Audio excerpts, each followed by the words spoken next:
Hindi pa idinedeklara ng World Health Organization na public health emergency of international concern ang Middle East Respiratory Syndrome o MERS. Gayunman, patuloy raw na nakatutok dito ang WHO maging ang ating Department of Health.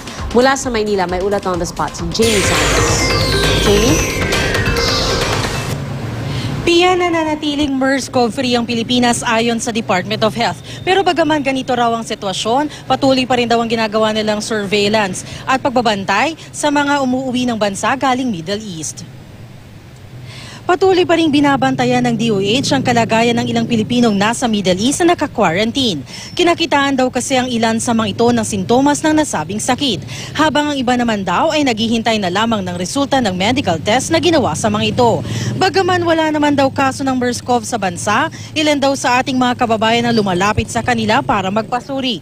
Nitong Martes daw ng gabi, nagkaroon ng teleconference ang World Health Organization.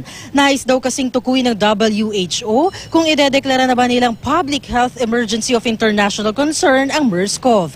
Lumabas naman daw sa teleconference at pag-aaral ng WHO na hindi pa naman kailangang ideklara. Pero dahil pinag-uusapan daw ito ng WHO, ibig sabihin lang daw na isa ito sa tinututukan nilang ng mga sakit. May mga qualifier lang daw ang WHO para ideklara ang isang sakit bilang isang public health emergency of international concern. Pero hindi pa raw nag-fit ang MERS-CoV. Ilang rekomendasyon daw ng WHO ay paigtingin ang infection control sa mga ospital. Surveillance system should be in place, active casing finding at kung paano ika-quarantine ang isang kinakitaan ng sintomas ng MERS-CoV. At yan ang latest mula dito sa Department of Health. Balik sa iyo, Pia. Maraming salamat, Jamie Santos.